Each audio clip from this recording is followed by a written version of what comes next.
Ang lahat ng opinyon, pagtingin, pananaw o kuro-kuro ng mga bisita at panauhin o mga anchors o host sa programang ito ay sarili at tanging opinyon at pananaw ng mga nabanggit at hindi opinyon o pananaw ng Aliw Broadcasting Corporation, mga producers o mga namamahala ng Aliw Broadcasting o anumang organisasyon na affiliated sa network at kailanman ay hindi iniendorso ng Aliw Broadcasting Corporation ang mga nabanggit na opinyon at pananaw sa programa. Ang mga balita, dudublehin ang pasada. Ang mga kontrobersyal, mga viral, mga trending na mga tao. Dalawang mas matinding papasadahan. Mga pangyayaring nakikita sa kalsada. Live na papasadahan. Tampalang John Ibanez at Drew Nasino. Doble ang lakas, doble ang tindi.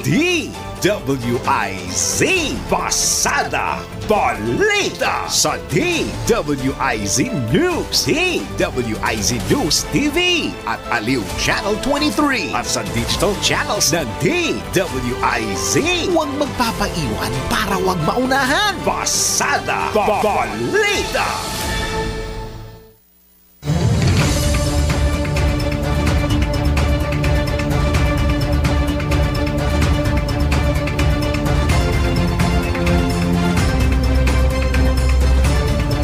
Headline sa Pasada Balita ngayong araw ng Lunes, ika-16 sa buwan ng Hunyo 2025. Pasada Balita. Bilang ng mga sugatang Pilipino sa nangyayaring bakbakan ng Iran at Israel, umakyat na sa 12. Pasada Balita. Higit 27 milyong estudyante sa buong bansa balik eskwela na ngayong araw. Pasada Balita. Bansang sinasabing handang umampon kay dating Pangulong Duterte, posibleng sa Europa rin, ayon sa isang ICC-accredited lawyer. Pasada Balita. Ilang senator judges pinag-i-inhibit ni VP Sara sa kanyang impeachment. Pasada Balita. Sa balitang pangkalakalan, external debt ng Pilipinas sumirit sa $146.7 billion sa unang quarter ng taon. Pasada Balita. Kita sa ibaing dagat, 36 na bansa maaaring isama sa travel ban ng US. Pasada Balita. Sa balitang pampalakasan, Nonito the Filipino Flash Donaire muling sumungkit ng kampyonato sa kanyang comeback fight. Pasada Balita. Balitang pangkalusugan, tips para labanan ng Monday sickness ating alamin. Pasada Balita. At sa balitang showbiz, Maxine Magalona inappoint bilang bagong Bureau of Fire Protection Mental Health Ambassadress. Tampalang John Ibanez at Drew Nasino. Pasada Balita.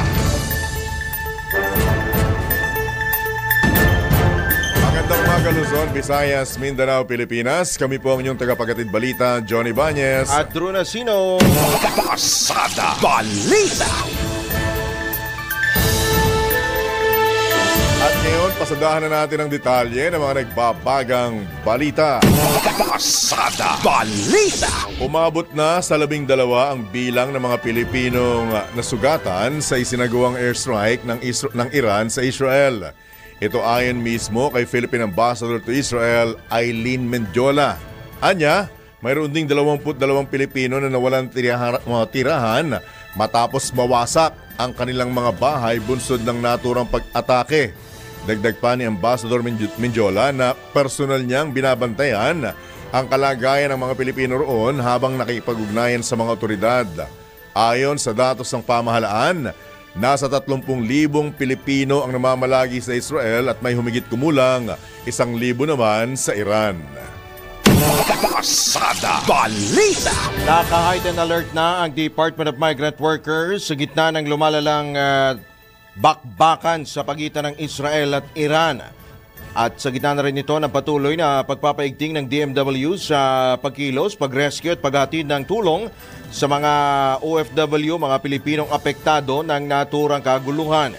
Ibinahagi naman ni DMW Undersecretary Attorney Bernard Olalia ang mga numerong maaring tawagan ng mga kaanak at mga OFW na nangangailangan ng agarang pagsaklolo at impormasyon.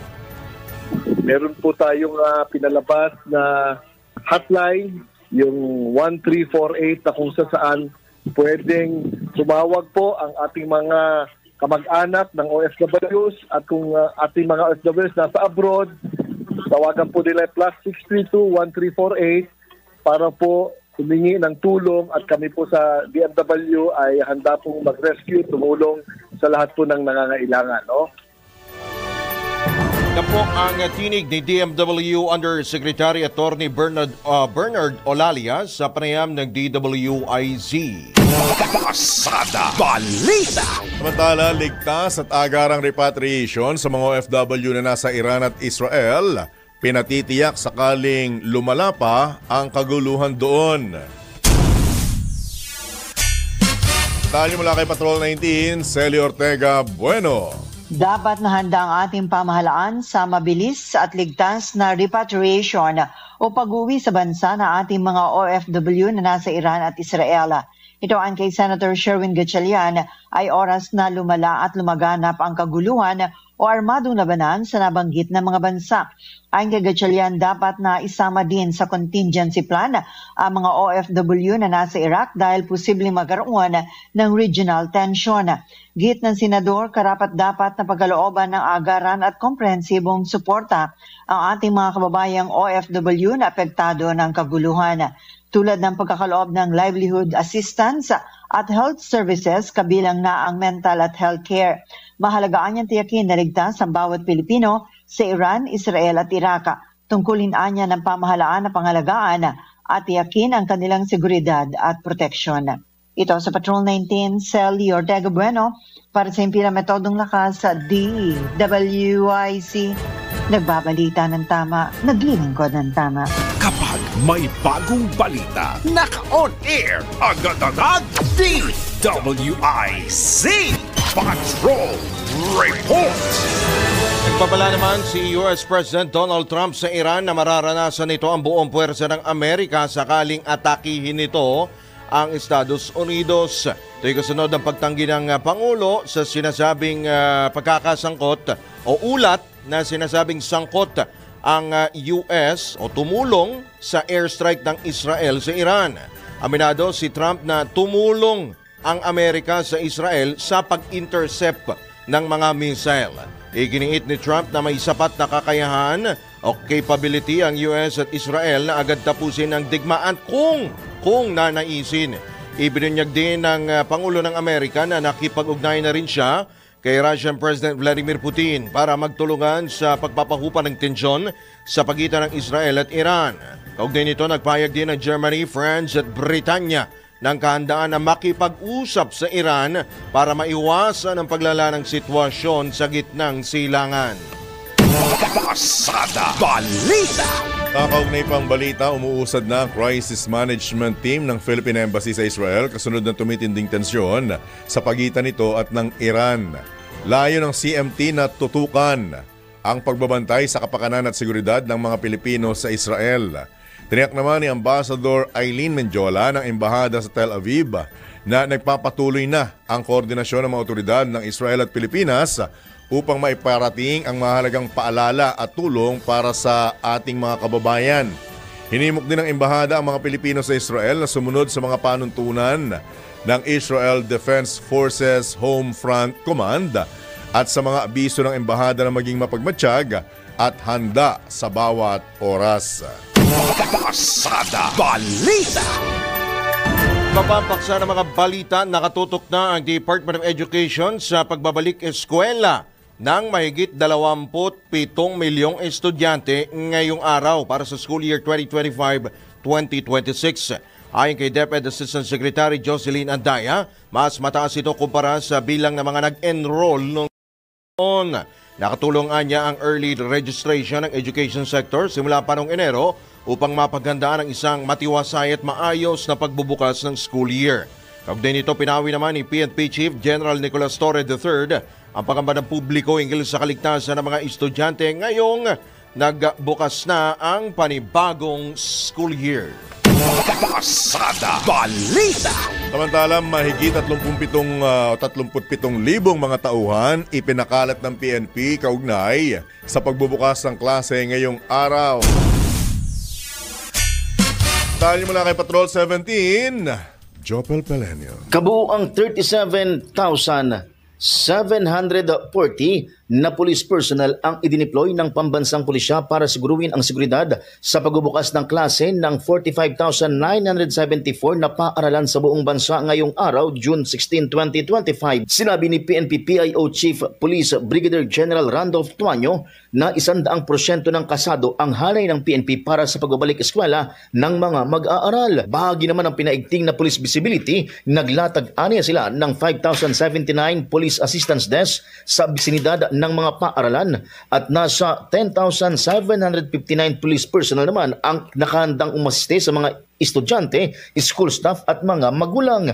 Kabuuang 10,687 officers din ang itinalaga sa mga mobile patrol at 16,366 sa foot patrol sa mga critical zone areas. Tiniyak ng PNP ang full coordination sa DepEd, mga lokal na pamahalaan at partner agencies na may kaugnayan sa pagbubukas ng klase ngayong araw. Ito si Patrol 17 Chopel Pileño. Para sa impilang may todong lakas, DWIZ, nagbabalita ng tama, naglilingkod ng tama. Kapag may bagong balita, naka-on air, agad-agad, DWIZ Patrol Report. Sabay ng pagbabalik eskwela ng mahigit 27 milyong estudyante ngayong araw, aminado naman ng Department of Education na lumobo pa ang bilang ng kakulangan sa classroom sa buong bansa. Ayon kay DepEd Secretary Sani Angara, pumalo na sa 160,000 ang backlog sa classroom sa buong bansa ngayong taon. Posible anyang sanhi ito ng kakulangan sa budget, mga kalamidad, nilulumang pasilidad at paglobo ng populasyon. Binigyang din ang kalihim na kung hindi daragdagan ng pamahalaan ang pinopondo ang bilang ng mga classroom ay maaaring umabot pa sa mahigit 50 taon bago matugunan ang classroom shortage sa Pilipinas. Gayunman nakatutulong anya ang public-private partnership upang maresolba ang kakulangan sa silid-aralan sa pamamagitan ng loan agreement sa mga contractor. Sinabi pa ni Angara na target din nila makapagpatayo ng karagdagang 100,000 classroom bago matapos ang termino ni Pangulong Ferdinand Marcos Jr. Pasada Balita. Handa na ang PNP National Capital Region Police Office para sa pagbubukas ng school year 2025-2026 ngayong araw. Ito ayon mismo kay NCRPO spokesperson Major Hazel Asilo sa panayan ng DWIZ dahil agad tumugon si NCRPO Director Major General Anthony Aberin sa mismong direktiba ni PNP Chief General Nicolas Torre III na tiyaking ligtas ang publiko ngayong pasukan. Alinsunod po sa direktiba ng aming Chief PNP, si Police General Nicolas Torre III na gawing swift at responsive po ang serbisyo ng pulisya. Agad pong ipinag-utos ng aming Regional Director, si Police Major General Anthony Aberin, ang pagpapatupad po ng isang comprehensive security and traffic plan para po sa pagbubukas ng klase. Kasama po dito yung mga hakbang na pagpapakalat ng pulis sa mga paaralan, transport terminals at matataong lugar. Ganun din po yung paglalagay po ng Police Assistance Desk, anti-criminality checkpoints, mobile at foot patrols upang masiguro po ang mabilisang pagtugon sa anumang insidente, lalong-lalo pang ngayong Lunes sa pagbubukas po ng klase. O dito, tinukoy din ni Major Asilo ang mga lugar na mas tututukan ng mga otoridad kasabay ng balik eskwela.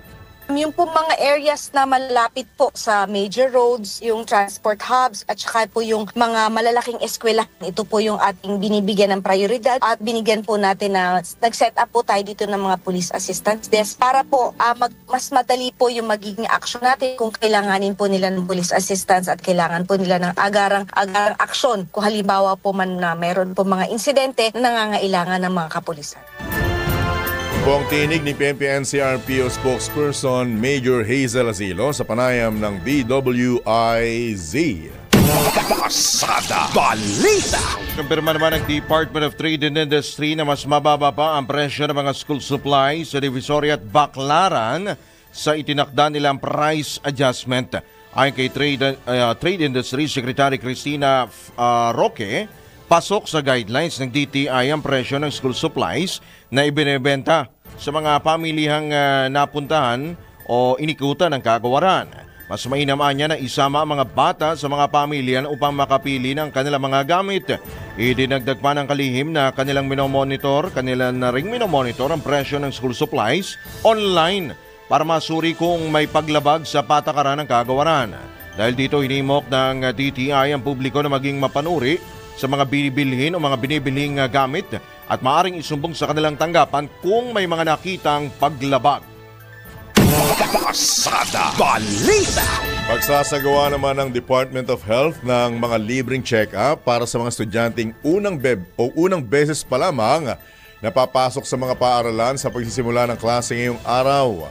Ayon kay Health Secretary Teodoro Dr. Herbosa, isasagawa ang mga check-up sa iba't ibang pampublikong paaralan kung saan kabilang sa mga titignan ang mata, tenga at nutrisyon ng mga estudyante. Nakatakda namang simula ng pagbabakuna sa mga estudyante sa Oktubre, kabilang dito ang laban sa tetanus, diphtheria at human papillomavirus o HPV. Nakipag-ugnayan na rin ang kalihim kay Education Secretary Sani Angara upang matiyak na ang pagkaing ihahain sa mga paaralan ay masustansya at hindi ang mga processed food lamang. Pasada Balita. Oras na 18 sandali makalipas ang ika-6 na ng morning. Kaugnay pa rin yan, hinamon naman ang Alliance of Concerned Teachers National Capital Region si Pangulong Bongbong Marcos na isama sa kanyang State of the Nation Address ang mga kinakailangang solusyon para sa maayos na kalidad ng edukasyon. Kabilang sa panawagan ng grupo ang pagtugon ng pamahalaan sa kakulangan ng maayos na silid-aralan. Ayon kay ACT-NCR President Ruby Bernardo, kasalukuyang problema pa rin ang mga sira-sirang silid-aralan at pagsisiksikan ng mga estudyante sa mga classroom sa mga pampublikong paaralan. Samantala batay naman sa pag-aaral ng Second Congressional Commission on Education, 30% na lang ang bilang ng mga classroom na maaring mapakinabangan ng bansa sa susunod na 10 taon. Pasada Balita. Humihirit naman ang Second Congressional Commission on Education kay Paulo Ferdinand Marcos Jr. na bumuo ng cabinet cluster sa gitna ng nararanasang krisis sa edukasyon sa bansa.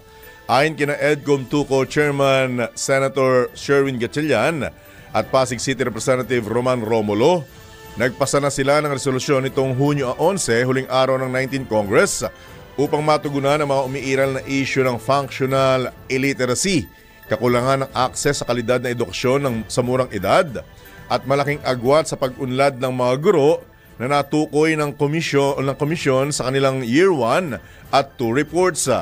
Sa pamamagitan ng cabinet-level cluster, layon nito na lumikha ng 10 taong komprehensibong hakbang para mapalakas ang edukasyon sa bansa sa kabila ng job skills mismatch sa mga senior high school at krisis sa pagkatuto. Suportado naman ni Senators Alan Peter Cayetano, Joel Villanueva at Loren Legarda ang bersyon ng resolusyon mula naman sa Kongreso. Pasada Balita. Samantala sa iba pang tampok na balita, naniniwala ang isang ICC accredited lawyer na sakaling pahintulutan ng International Criminal Court ang interim release ni dating Pangulong Rodrigo Duterte ay isang bansa na malapit lang sa Netherlands ang tatanggap sa kanya o sa Europa. Ito ay matapos humirit ng pansamantalang kalayaan para sa dating Pangulo ang mga abogado nito. Sabay nito nilinaw ni Attorney Joel Butuyan na kailangan ay member country ng ICC ang tatanggap o kukup-kup kay Duterte at binigyang diin kailangan itong sumunod sa lahat ng utos at kondisyon ng naturang korte. Kabilang na rito ang hindi pakikipag-ugnayan ni Duterte sa sinuman maliban sa kanyang pamilya at pagbabawal sa paggamit ng internet at cellphone. Nabatid na nahaharap ang dating Pangulo sa kasong crimes against humanity at kasalukuyang nasa kustodiya ng ICC dahil sa pagpapatupad ng war on drugs sa ilalim ng kanyang administrasyon. Pasada Balita. Tiniyak naman ang Office of the Prosecutor ng International Criminal Court na tutugon ito sa hirit ng kampo ni dating Pangulong Rodrigo Duterte na pansamantala itong palayain. Ayon sa OTP, ipadadala nito ang kanilang tugon kaugnay sa nasabing request sa ICC Pre-Trial Chamber 1 na may hawak ng kaso ng dating Pangulo. Kaugnay nito, maglalabas din anila sila ng public version ng kanilang posisyon hinggil sa nasabing aplikasyon ng kampo ni dating Pangulong Duterte. Labatid na nagsumite ng 16-page urgent request ang mga abogado ni dating Pangulong Duterte sa ICC para sa interim release nito at sinabing kumpiyansa sila na hindi tututol ang ICC sa nasabing kahilingan hanggat tumatalima ito sa terms and condition ng nasabing korte. Pasada Balita. Iginit naman ay Kabataan Party List Representative Raul Manuel na hindi dapat pagbigyan ng International Criminal Court ang hirit ni dating Pangulong Rodrigo Duterte na pansamantalang kalayaan. Ayon sa mababatas, tila may pasabog na naghihintay sa paglaya o pansamantalang paglaya ng dating Pangulo na tiyak na magiging viral content material na gagamitin ng paid troll army. Layunin anya nito na bulihin, takutin at sirain ang moral ng pamilya ng mga biktima ng extrajudicial killings na nais lumahok sa proseso ng ICC. Dahil dito umirit si Manuel sa Malacanang na huwag pairalin ang pag-iwas sa gulo dahil isang paraan ito ng pag-iwas naman sa hustisya. Pasada Balita. Sa iba pang tampok na balita, nanindigan si Vice President Sara Duterte na dapat i-inhibit o wag isama sa impeachment trial ang mga senator judges na sinasabing bias. Kasunod nito ng panawagan ng ilang kritiko nito na mag-inhibit ang ilang senador matapos ang pagiging bias ng mga ito nila kaugnay sa impeachment trial ng Vice Presidente. Ayon kay VP Sara, hindi makatwirang ang mga sinasabing kaalyadong senador lamang ang nabayas ang mag-inhibit dahil marami ring senador ang questionable ang mga komento kaugnay sa kanyang kaso. Pinangalanan naman ng pangalawang pangulo ang ilang senador na sa kanyang palagay dapat ipa-inhibit tulad, makinig po kayong maigi ha, nina Senate President Francis Chis Escudero, Riza Ontiveros at Senate Minority Leader at outgoing Coco Pimentel. Pinabatid pa ng Vice Presidente na sinabi mismo ni Senator Ontiveros sa public speech nito na, to quote, kailangang sirain ang mga Duterte, unquote, habang sina Senate President Escudero at Minority Leader Pimentel naman, tinawag umano siyang unhinged o lukaret. Pasada Balita. Ako na, with your indulgence Kuyang Drew, mga kabalitan, kabalitaktakan ha. Nung makita ko yung pangalan Na? mismo ni Senate President Escudero na gustong ipa-inhibit ni VP Sara, teka muna, parang mas lalong gumulo ano nga ba talaga ngayon ang laro? Siya yung diba? tagapangulo ng Senado. Oo. Bakit? At saka siya yung binabanggit ng ilang mga netizen na gumagawa ng paraan para ma-delay ang impeachment process. So kung siya inaakusahan ng mga pro-Duterte at ngayon naman mismong si VP Sara ang nagsabing mag-inhibit siya, saan ngayon lulugar? Si SP Escudero. Diba? Saan siya ngayon lulugar? At saan ngayon, paano ngayon ang magiging galaw ng Senado? Ay, yung sistema mismo. Oo, at yung proseso. Oo. At parang ito ba'y higing na na pagpasok ng 20th Congress, Yun na magiging iba na ang leader ng Senado? Sino? Diba? The Who. Yun nga eh. Kung babasahin natin yung galaw, yung pahayag, kung bagay sinasabi sa kasabihang English na read between the lines, saan ngayon nakapwesto si Senate President Escudero? Matapos niyang gumawa ng mahakbang upang, ayon sa ilang netizen, Gusto siyang na idinidelay. At ayon sa mga framers at mga legal luminaries, mukhang meron siyang nilabag sa konstitusyon sa mga ginawa niyang hakbang kaugnay sa proseso. Tapos ngayon, mismong si VP Sara ang nagsabi na mag-inhibit. kailangan niyang mag-inhibit dahil sa pagiging quote-unquote bias. Bias. Mr. Senate President. Nalilito kami. Oo. Anyari. Di ba? Anyari. Di ba? Matapos spaghetti, pataas pababa yung ano. Di ba? Matapos mong gumawa ng mga hakbang para na ayon sa ilang mga nakakaintindi ng proseso, mukhang dinribble mo, mismo ngayong quote-unquote sinasabing pinapangalagaan mo ang nagpahayag at nagkaroon ng paninindigan na mag-inhibit ka. Hindi lang siya. Oo, actually, hindi lang siya. Ito given to Yung minority, given to. Sina Minority Leader Coco Pimentel at saka si Senator Risa Ontiveros. Given yan Kasi minority sila. Talagang bumabakbak sila Pero si Senate President Escudero, parang medyo nakakagulat ito So ang tanong, SP Cheese, anyari? Ha? Anyari? Baka naman lipat siya sa puso nating mga Pilipino. Ganon? Hindi. Baka naman may ibang dating ito. Ayan. Baka testing the waters ito Kung ano magiging reaksyon ng netizen pag nagsalita ng ganito. Yung mismong inaakusahan. Baka it's part of the rhetorics. Alright. In Tagalog, ano yung rhetorics? Part ng mga boka-boka. Parang ang layo naman nun. Bahagi ng boka-boka. Boka-boka lang. Bahagi ba to ng patintero?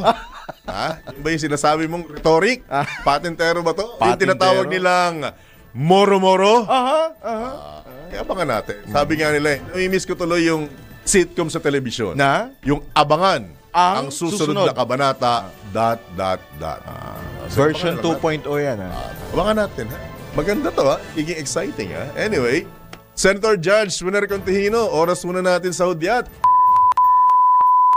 28 kalahating minuto na po makalipas ang ika-6 ng umaga. Ito pa rin ang ilan pa mga balita sa oras na ganap ng alas 6:31 na ng umaga. Kailangan tumalima ng Kamara sa utos ng Senado.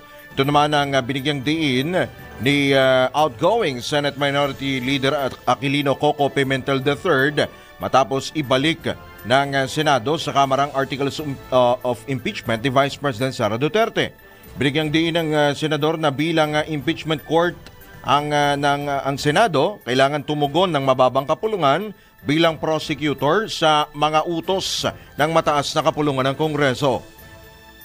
Let me just comment on the action of the House. Sana as a party to the case, as Catholics, the prosecutors to the case, dapat if there's a court order, Senate court order, tanggapin. Kasi order ng court yun Tanggapin. Wala namang deadline dun Kahit tinanggap ng House yun, so what's the deadline? But ang ayaw siguro nila yung symbolic return of the impeachment files of the documents. No? So I think the better course of action, bilang party to a case, kung may order ang court, tanggapin nyo. Samantala, naniniwala si Senador Pimentel na tatawid sa 28th Congress ang impeachment proceedings laban kay VP Sara. Sa akin, it's quite obvious na it can't cross over. It can't cross over kasi court Ito additional argument ko dyan. Tinignan namin yung Corona transcript. The case is terminated kasi tapos na yung decision The case is terminated and the Senate sitting as the impeachment court is adjourned sine die. Therefore, ang meaning nun, it's always there. The court is always there. Po ang tinig ni outgoing Senate Minority Leader Aquilino Coco Pimentel III sa panayam ng DWIZ. Pasada Balita. Samantala sa mga naghahagila pa ng kanilang budget, sa mga hindi pa malaman kung ang kanilang aalmusalin, tanghalian at hapunan o altanghap, ito makinig kayo Para sa inyo ito mga nanay, mga tatay, mga ate, kuya, lolo at lola, tito at tita. Ito na siya. Ang ina mo, ina ko, ina nyo, at ina nating lahat. Ang palengke queen ng DWIZ, Aling Beth. Busy, balik eskwela. Mga ina nyo palagi, araw-araw. Ayan. Siyempre, first day of classes natin dyan sa Kadru. Kailangan ng almusal ng mga bata. Pinaka-importanting bahagi ng magdamag ay makapag-almusal ang bawat isa. So, nag-prepare ako ng champurado. Mainit na champurado. Bumili ako ng kokwa, halagang 30 pesos. Tapos meron akong sugar, 17 pesos lang yan. At isang maliit na ibap na gatas na nasa can, 25 pesos. Siyempre, pagka may champurado ka, kailangan meron kang tuyo para masarap. Kahit pritong tuyo, ihaw na tuyo. Diba? Magkano lang yan tuyo? 35 pesos lang yan. So, 107 pesos ang almusal ko. Sa tanghalian, nakapagprepara naman ako para mamayang tanghali ng tinolang manok. Mabilisan luto. Pati ang lola nyo, busy talaga. So, bigas muna. May 40 pesos ako 1 kilo ng bigas. Bumili ako ng 1 kilong manok hanggang maghapon na yan. Dahil sasabawan ko yung kalahati, dadami yan. 230 pesos ang kilo ng manok, tumaas Drew tsaka John. Ang bawang, sibuyas at luya, 25 pesos. Nakabili rin ako ng daon sili at 1 pirasong malaking sayote na nagkakahalaga yung dalawa na yan ng 25 pesos. So, ang tanghalian ko, pati yung bigas, 320. Mamayang gabi naman, nakabili rin ako ng bawang, toyo at suka at mantika para dun sa aking adobong manok na gagawin para sa hapunan. So matotal sa aking champurado na 107 pesos at yung tanghalian at hapunan ko na tinolang manok at adobong manok ay 375. So lahat-lahat 482 pesos lang mula umaga hanggang gabi. Talap, budgeted na budgeted, inay. Kailangan hapit kasi magbabaong pa yung mga kids eh. Bukas pipilitin ko makabigyan ng suggestion kung ano pwedeng pabaon sa mga bata. Yung nagtitinapay lang, yung nagkakanin. Yung iba kasi umuwi na ng tanghalian, doon na nagtatanghalian. So kailangan may baon din tinapay yung mga bata. At pinakamahalaga, huwag kakalimutan pabaunan ng tubig ang mga bata at bimpo. Tama. Okay, para sa Tanga Pasada Balita, Metro Patrol Bet Samson ng DWIZ. Nagbabalita ng tama, naglilingkod ng tama, at syempre nagbabudget tayo ng tama. Pasukan na! Pasada Balita. Alright, at sa pagkakataon pong ito, tayo po'y pinalad na makakausap ang bagong talagang ama ng Philippine National Police. Walang dilit iba kundi si General Nicolas Torre III.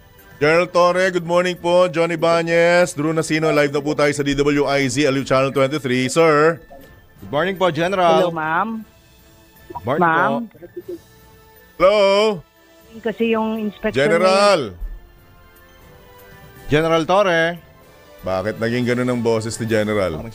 Parang si Brigadier General Jean Fajardo yung naririnig ko.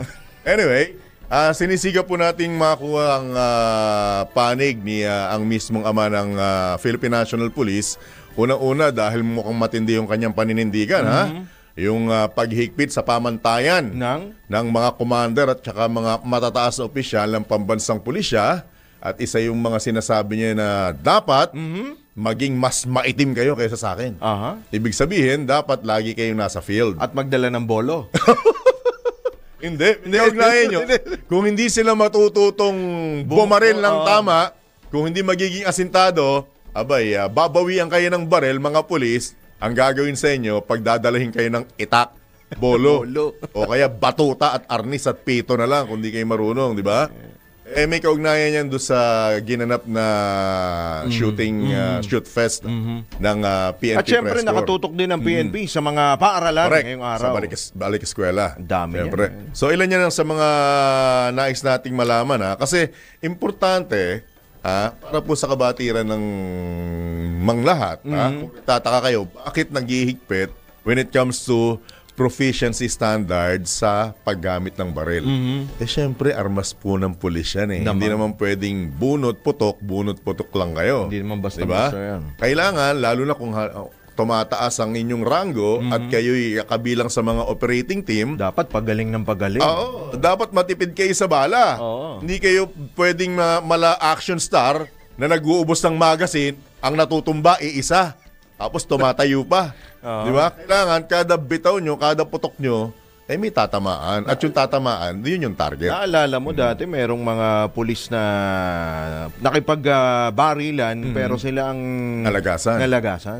Actually, may mga ganung nangyayari. Meron din namang sumobra na nung panahon ko naman bilang field reporter, nakagugulat na sa bawat engkwentrong sinasabi sa mga criminal element, ang bawat tama ng mga suspect, ulo, dibdib, likod, di ba? Parang puro fatal.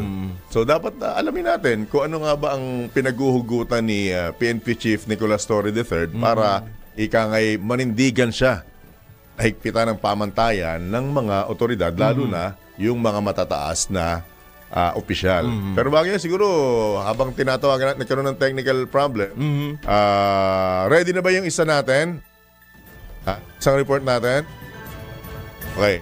Kung hindi, asa muna ako ng ilang mga balita pa habang inaayos natin yung linya mula para naman sa mismong hepe ng pambansang pulisya. Pasada Balita.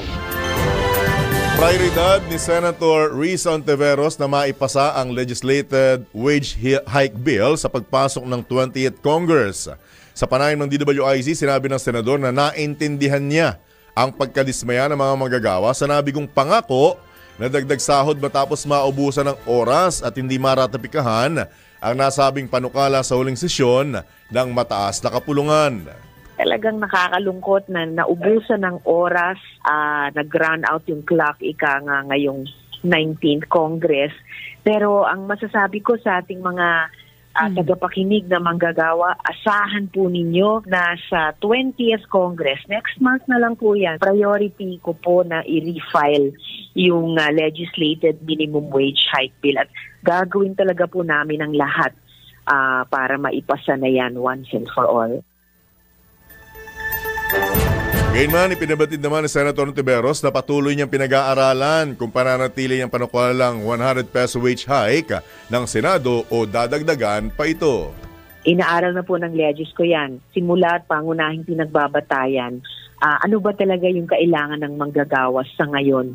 Kung hindi man yung buo, at least klarong hakbang patungo dun sa pinaka-advocacy nila ng living wage. And then of course, maririnig naman natin yung pananaw ng iba't iba pang mga stakeholders sa private sector, sa civil society, ibang ahensya ng gobyerno pagdating sa pagdinig sa 20th Congress. Yan po ang tinig paliwanag ni Senator Risa Ontiveros sa panayam ng DWIZ. Pasada Balita. Sa iba pang balita, kinumpirma ng National Electrification Administration o NEAN, matagumpay nitong naibalik ang supply ng kuryente sa Siquijor. Kasunod dito ng direktiba ni Pangulong Bongbong Marcos sa nasabing kagawaran kung saan binigyan ito ng deadline ng hanggang June 15 lamang o hanggang kahapon upang maibalik ang supply ng kuryente at 6 na buwang palugit naman upang masolusyonan ang power crisis sa naturang lugar. Sa ipinadalang liham ng NEA sa Presidential Communications Office, sinabi nito na kanilang pinabilis ang pagsasaayos sa mga power generator set ng Siquijor Island Power Corporation o SIPCOR at pinadali ang transportasyon at pag-i-install ng generator set mula sa Palawan Electric Cooperative. Patuloy din nilang minomonitor ang kuryente sa Siquijor upang matiyak na nabibigyan ng reliable electricity ang mga mamamayan. Nabatid na nagdeklara ng state of calamity ang provincial government ng Siquijor dahil sa lumalalang power crisis.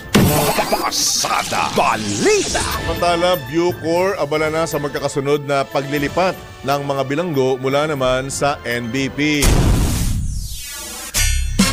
Tayo mula kay Patrol 24, June Samson. Puspusa na ang ginagawang paglilipat ng Bureau of Corrections sa mga persons deprived of liberty sa New Bilibid Prison sa Muntinlupa City na inlipat naman sa Sablayan Prison and Penal Farm sa Sablayan Occidental, Mindoro. Sinabi ni Bucor Director General Gregorio Catapang Jr.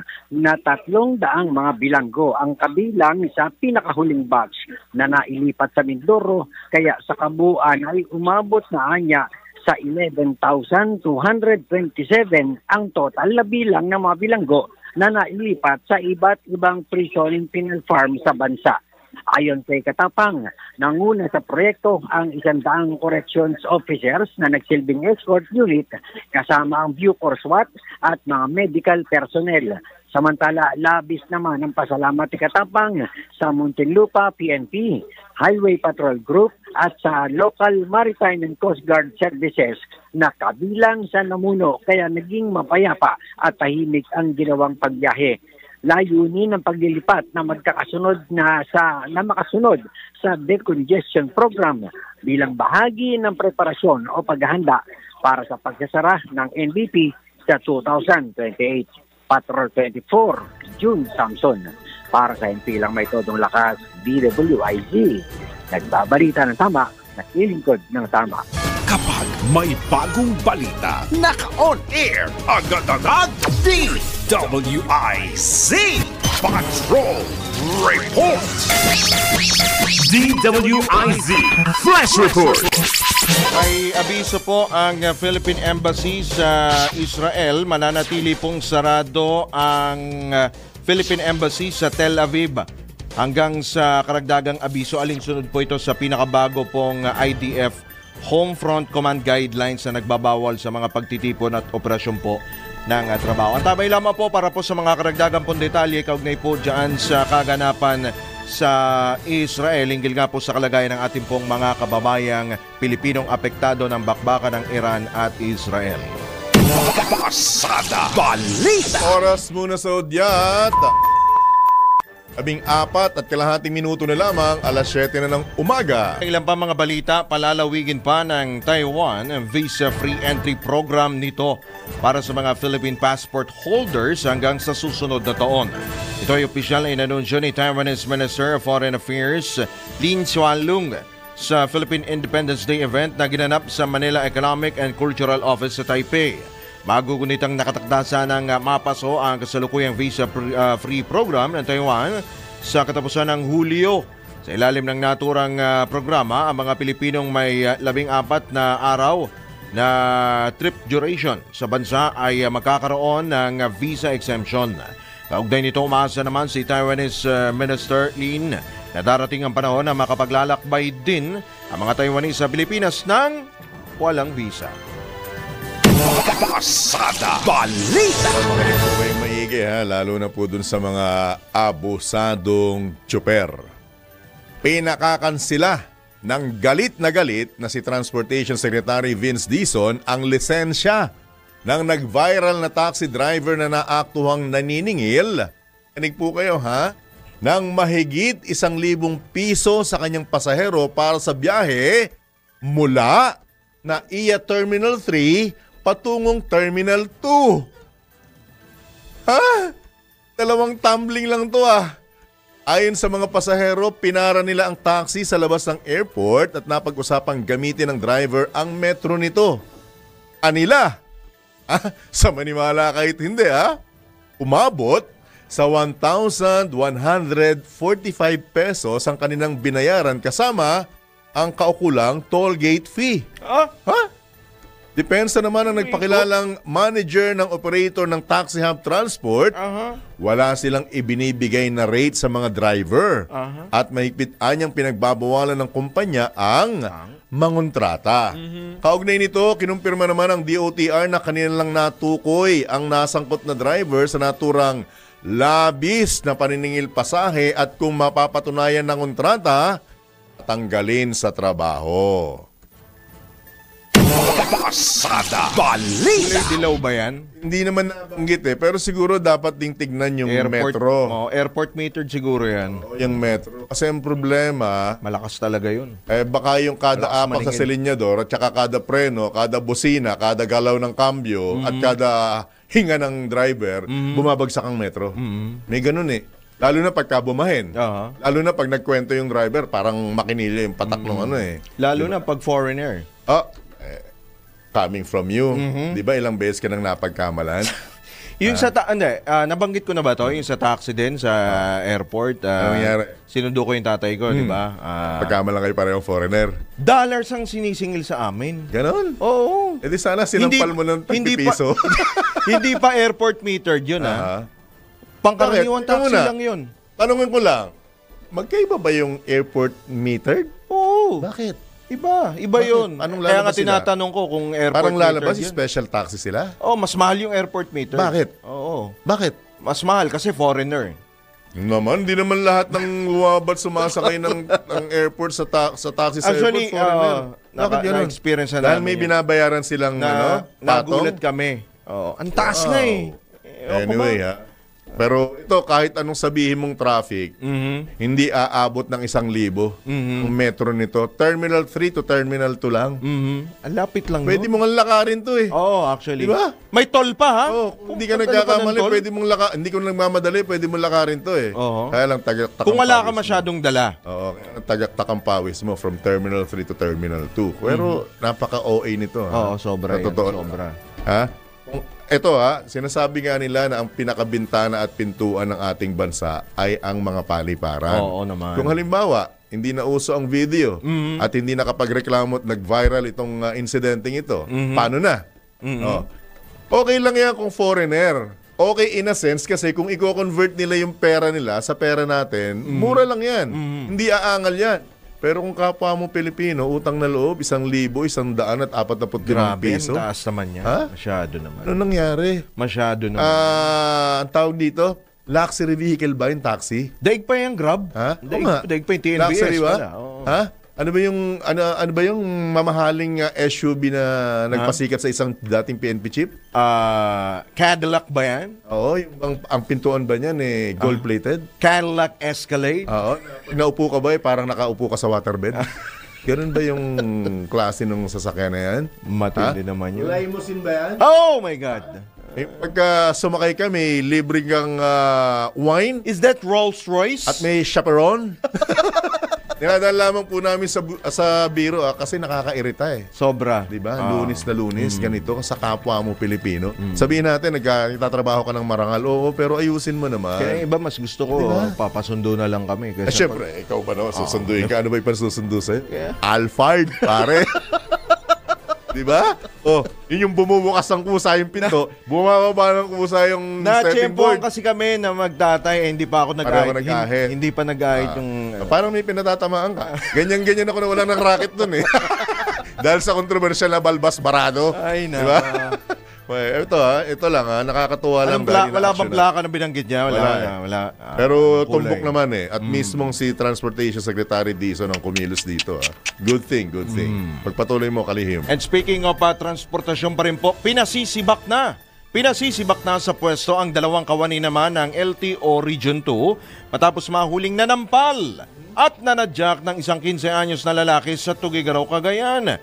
Kinilala mga ito bilang mataas pa naman na rango na ito, Assistant Regional Director Manuel Baricawa at Chief Enforcer Charles Ursulum. Ayon sa ulat, naganap ang insidente matapos tumanggi ang isang babaeng singer na kasamahan ng biktima na lumapit sa mga opisyal.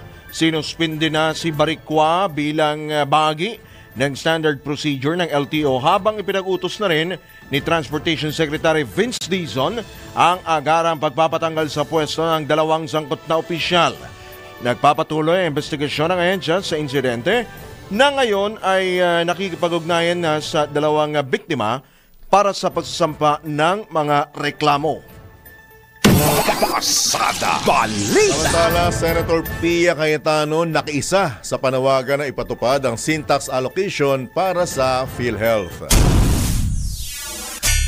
Detalye nagbabalik Patrol 19, Cele Ortega Bueno. Suportado ni Senator Pia Cayetano ang panawagan na ipatupad ang mandatory o yung obligadong paglalaan ng pondo mula sa sin tax para sa PhilHealth. Ito matapos hindi naglaan ng earmark revenue mula sa sin tax para sa PhilHealth. Kasunod ng pagbibigay nga ito ng zero budget sa ahensya sa ilalim ng 2025 National Appropriations. Isang petisyon ang inihain sa Korte Suprema ng Medical Action Group at Social Watch Philippines kung saan iginiit nilang nilabag ng pamahalaan ang Republic Act 11346 sa hindi paglalaan ng earmark revenues mula sa sin tax para sa PhilHealth. Hiniling din ng grupo ang pag-remit ng mga hindi naibigay na bahagi ng pondo mula pa noong 2019.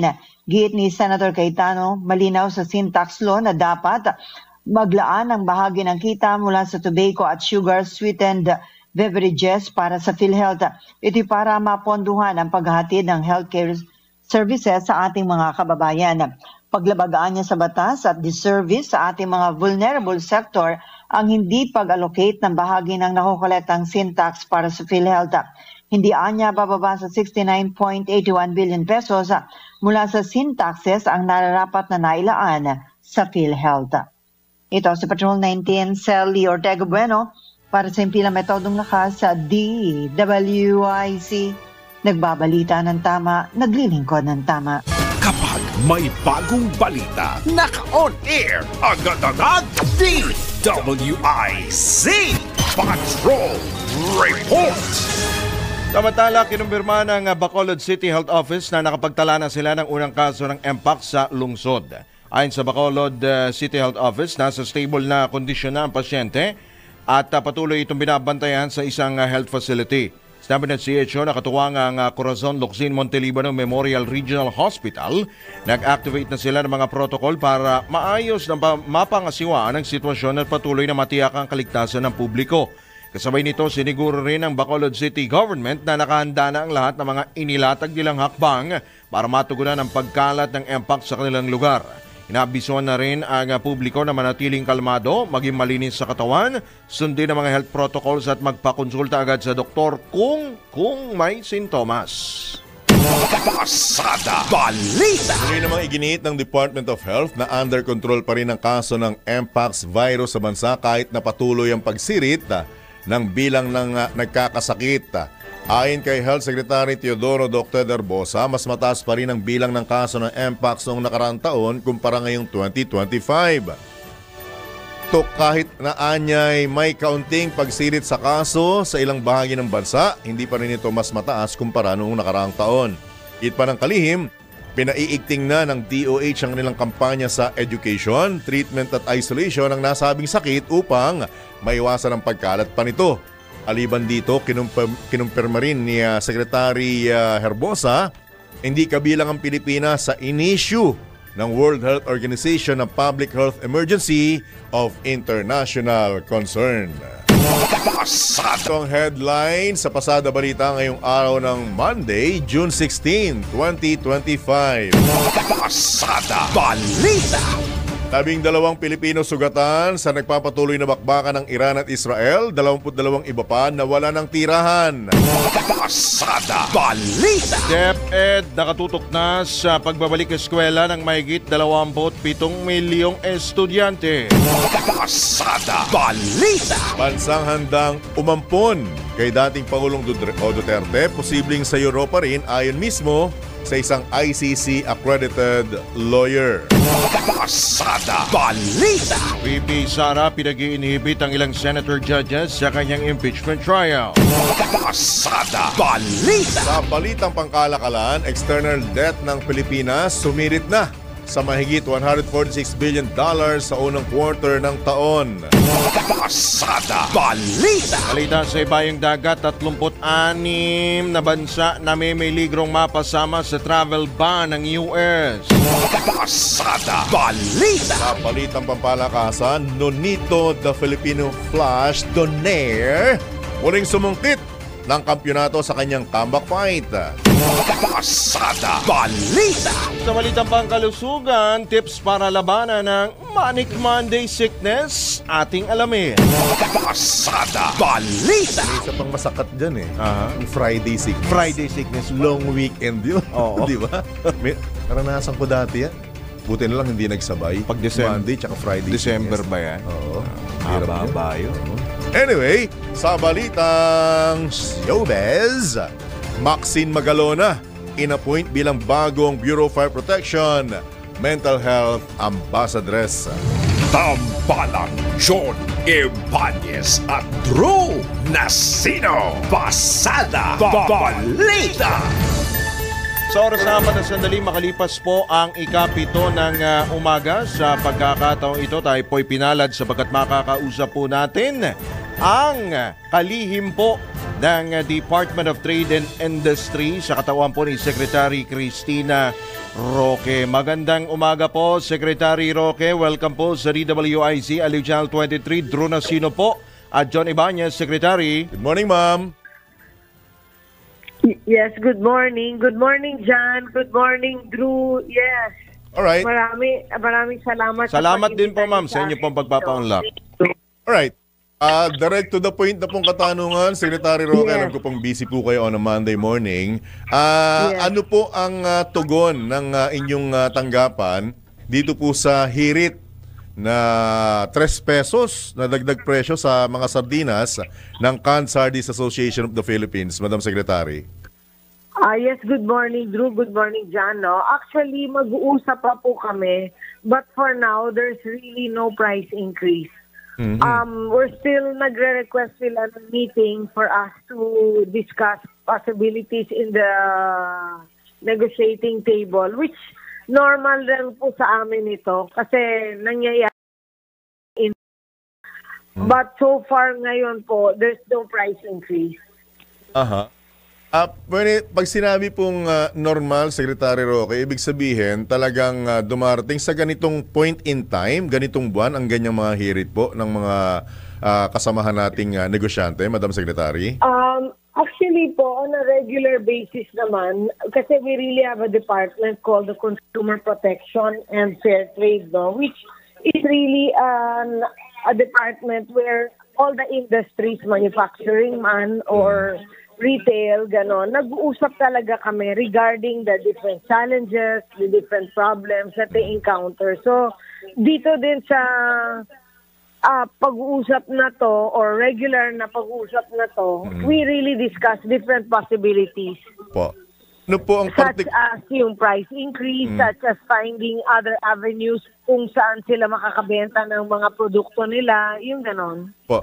Ganitong pagkakataon po ba, Madam Secretary, may nabanggit na po ba sa inyo ang grupo na ito na dahilan kung bakit sila humihirit ng ganito kalaking dagdag presyo? Yeah, actually, hindi pa po sila direkta sa akin, no? But to our people, siyempre, nagsasabi din sila ng ganito. But actually, last year, ganito din siya, no? But we were able to really talk to them and we did not have any price increase. Po, pinabanggit niyo pong katiyakan na walang price increase. Hanggang kailan po kaya ito, Madam Secretary? For now, there's no date, no, because wala pa talaga kaming final. But if there's any change in prices, definitely we will inform the public. But for now, talagang no price increase. And we hope to really retain the no price increase. Po. Secretary, bago tayo magtungo dun sa mga school supplies, ano po, wala bang ibang mga nagpapahiwatig pa ng price increase bukod po dun sa mga manufacturers po ng mga canned sardines, mga canned goods, iba pang canned goods?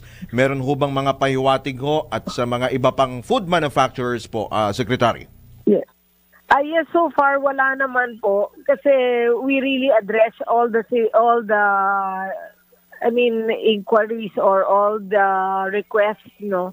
But we also try to talk to them kasi hindi naman lahat ng sardinas ang kasama dito sa price monitoring. We're only talking of a certain kind of sardines that we want na no price increase so that at least the consumers can actually avail of a low price sardine. Right. May mga ibang sardines naman sila, category ng sardines where they can be flexible sa price na hindi kasama to sa basic necessities and prime commodities na ine-enforce or minomonitor po namin. Po. Kasi kung tutuusin, pag sinabi po ako, nakalakihan ko po, pasensya na po, Secretary Roque, nakalakihan ko po na pagka walang-wala kaming budget, ang mga pinagpipilian namin, tuyo, tinapa, dilis, at sardinas. Yung sinasabi nilang basic sa mga mahirap na mga kababayan natin. So kung ito po kung ito po ay tataasan pa, abay, ano na po ang magiging alternative ng ating mga kababayang naghihikahos, Madam Secretary? Correct. So, sinasabi rin namin to sa manufacturers para makakreate rin tayo ng win-win situation for both. Hindi pwede isang side lang. Dapat both will, and mandate talaga ng Presidente BBM is to make sure that the prices of basic necessities and commodities are yung mababang presyo para we can really give the consumers the prices that they deserve. Apo, at isa po sa Especially na yung pera nila sakto-sakto lang. So, any increase masyadong mahirap sa kanila. So, directive po ng presidente natin is to really make sure that no price increase for these basic necessities and prime commodities. At tatandaan po natin, mga kababayan, mga kabalitan-kabalitaktakan, Madam Secretary, na ang talagang pangunahing layunin at pinangako ng mahal na Pangulong Marcos Jr. ay dapat walang magugutom na Pilipino. Yes, correct. At ang dami namang produkto, especially itong mga sardines or other manufacturers, they have many products, not just one product. So, doon sa ibang produkto na hindi naman kasali sa basic necessities and prime commodities na ine-enforce ng DTI at saka minomonitor ng DTI, they can be pwede sila maging flexible sa presyo doon. Pero dito sa basic necessities and prime commodities, we will really try to keep the no price increase. Secretary, segue na po tayo dito po sa naganap po actually sa pag-iikot po ninyo, no, sa mga tindahan diyan po sa Baclaran, sa Divisoria. Kumusta po ang pag-iinspeksyon, Secretary, sa mga presyo po ng school supplies? Yes, opo. Yeah, okay, yung lahat ng mga tindahan na pinuntahan namin, which was actually madami talaga. Yung mga presyo nila is within the price range set by the DTI. Pero alam nyo ba, Drew, Mario, maraming mas mababa talaga. Dun sa presyo na sinet ng DTI. Malaking mababa din. Alright. Mas mababa in a sense na ito po ba'y idinikta or naglalagay po ba kayo ng price ceiling or sila po ang nagkusa dahil normally pagpapasok ang eskwela, normally mataas yan eh. So nakagugulat at magandang balita po yung binabanggit ninyo, Secretary Roque, na yes, opo. Yung iba'y tumama, at iba'y mas mababa pa.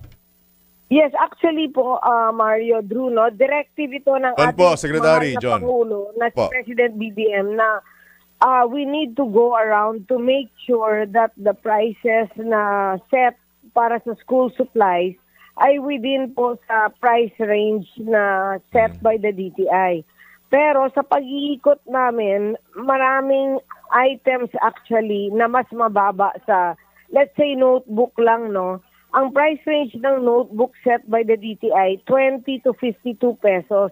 Pero karamihan sa presyo sa Divisoria and sa Baclaran area, no? And even in the bookstores, are 10 pesos to 14 pesos. So, ang laking kamurahan. We're talking about 10 pesos cheaper per notebook, ha? Secretary, nag-ikot din ho ba kayo sa mga mall? Kasi nung nung Sabado may makasabay din ako. Nag-ikot rin kami sa Merriam-Webster. Yes. Most of yung items nila are within the price range set by the DTI. Pero meron din silang prices na mas mababa talaga. Alright. Madam Secretary, Johnny Baños po ito ulit. Hanggang kailan po natin nakikita na ganito kaganda ang presyuhan ng mga school supplies? Kasi baka mamaya nagpaningas kugun lang, pag hindi na binabantayan at pinomonitor, biglang magpatupad naman sila ng increase po sa presyo. Ay, hindi naman po, John, kasi actually it's not advantageous sa seller para itaas nila yung presyo. Kasi unang-una, ang daming competition. Number two, sila rin ang mawawala ng benta kasi yung mga tao can download already the prices set by the DTI sa social media ng DTI, sa website ng DTI. At saka yung mga tao ngayon, vigilante, yung nagka-canvas din po sila. So, hindi siya wise na itaas nila yung presyo kasi pag ginanon nila, baka maiwanan sila ng inventory, malugi din sila. Opo. Tapos dadating din ang panahon na ibabagsak din nila yung presyo, ba't pa nila itaas? Ma'am, yung sa online ba na monitor niyo rin dahil yung iba kasi doon na rin bumibili? Yes, tama po yun. Yes, meron din kaming department, the e-commerce department, no, John, na talagang minomonitor din namin strictly. So, they can also buy from the e-commerce platform na yung presyo is within the price range set by the DTI, pero meron din silang mas mababa.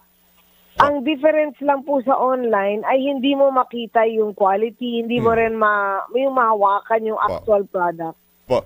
And when it comes to quality, Secretary Roque, hindi naman po ba nagsasuffer yung quality ng mga produkto sa kabila ng mababang presyo nito na binabanggit po ninyo? Siyempre, John, no, yung mababang presyo, yung quality, hindi kasing ganda nung mas mataas na presyo. Pero ang importante dito, John, is to really get the education that we deserve. Kasi yung paper na the quality na not as good as the high-end, hindi naman yun ang pinaka-importanting or ang pinaka-main main thing talaga sa pag-aaral. Ang pinaka-importante is the education, the quality of education that we get, and we take the education that's given to us very seriously. Mga lang to, these are just ito mga school supplies is like an inspiration. It's also and tools that we need to keep all of this information with us na pwede nating i-review, gamitin pang review, but it's not the main deciding factor to really give us a good education. Madam Secretary, last na lang po on my side. Yes. Hindi po tinanggap ni Pangulong Bongbong Marcos Jr. ang courtesy resignation ninyo. Ano po ang hamon na kinakaharap ninyo para dito, Madam Secretary? Yes. Actually, ang directive talaga ng Presidente sa akin is to make sure the three main mandates of the DTI. Number one, to be aggressive on foreign trade and investment, which means we really have to double time and triple time. Meaning, kasi pag malaki yung investment na pumapasok, malaki rin yung income sa bansa and maraming trabaho na may bibigay sa tao, which is very important sa ating presidente. Ayaw na niya mag-alis ng bansa yung mga Pilipino, they want to be home with family. Alright. Number two, yung consumer protection and fair trade. Ganyan, yung umiikot kami. Make sure that the Filipinos get the prices that they deserve. And dapat mababa yung prices, kailangan i-monitor. And number three is the MSME development. Yung mga maliliit na negosyo sa Pilipinas, make sure to find an avenue for them to uplift their businesses. So yun po ang ginagawa namin. And doon po kami nakafocus strictly. Right. Maraming salamat po, Madam Secretary. Good luck po sa inyong tungkulin. Maraming salamat po. Yes. God bless and good morning. Maraming salamat, John. Maraming salamat, Drew. Alright. Thank you. Good morning po, Secretary. Yan po mga kabalitaktakan, si Trade and Industry Secretary Cristina Roque. Pasada Balita. Pero siguro para yung napag-usapan natin off-air kanina habang nagsasalita si Madam Secretary, siguro i-suggest natin na kung pwede, kung mas makakamura, gawing sachet, ilagay sa sachet. Sardinas? Oo. Hindi lang sardinas. Yung ito pang produkto na nakadelata. Mahal kasi yung Oo. Ang tanong ko lang naman kasi doon yung tagal ng magiging expiration niya kung nakasachet or nakalata. Actually, sa sino bang food manufacturing, mas matagal pag nasa lata. Kaya mas mahal. Siya. Anyway, ayun naman yung suggestion lang naman natin. Pero okay din naman kung nasa... Yung easy open, di ba? Meron naman nun talaga. mantika nga na ilagay sa sachet. Sa bagay. Toothpaste. Diba? At saka iba pa mga produkto. Samantala, sa iba pang balita, pabor ang Department of Health sa mungkahing ipatupad ang 30 km per hour speed limit sa mga lungsod upang mapigilan ang pagdami ng aksidente sa kalsada. Kasunod dito ng ulat na pangunahing sanhi ng pagkamatay ng mga kabataang Pilipinong edad 5 hanggang 29 ay aksidente. Ayon kay Health Secretary Ted Herbosa, ito rin ang Pilipinas kasunod ng sakit sa puso, cancer, diabetes at pulmonya. Naniniwala ang kalihim na makatutulong ang pagpapatupad ng speed limit sa pagbaba ng kaso ng aksidente tulad ng ipinatupad sa Commonwealth Avenue sa Quezon City. Nanawagan naman ang kagawaran ng mas maigpit na pagpapatupad at pagsusuri sa mga umiiral na batas para matiyak ang kaligtasan sa kalsada. Pasada Balita.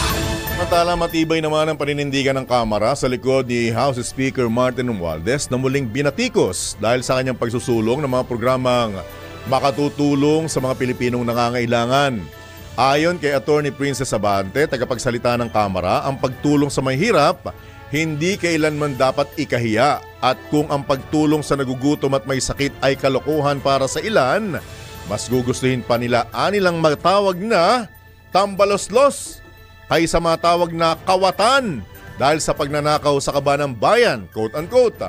Ginawa ni Attorney Abante ang pahayag matapos atakihin mismo ni Senator Amy Marcos ang kanyang pinsan na si House Speaker Romualdez at maging si First Lady Liza Araneta Marcos sa isang pagtitipon sa Malaysia na kasama niya si Vice President Sara Duterte. Sinabi ni Senator Marcos na sayang lang ang pera ng pamahalaan na binibigay bilang ayuda. Nilinaw naman ni Attorney Abante na ang mga ayudang na ipapamahagi sa mga mahirap na pamilya ay dumaraan sa tamang proseso, may dokumentasyon o resibo at may malinaw na mga benepisyaryo. Pasada Balita. Samantala, babaguhin na ang sistema ginagamit ng Commission on Audit para mapaganda ang accounting at auditing process ng mga lokal na pamahalaan. Ito'y matapos questionin ni National Unity Party President at Camarines Sur Representative El Rey Villafuerte kung bakit nakatuon ang atensyon ng mga COA auditors na nakatalaga sa mga local government units sa paghahanap ng mga mali upang makapaglabas lamang ng notices of disallowances. Sinagot naman ito ni COA Commissioner Douglas Michael Malilin at iginiit na mayroon anyang mga hakbang na ginagawa ang mga auditor upang maging maganda ang proseso ng accounting at auditing system ng mga LGU. Pasada Balita.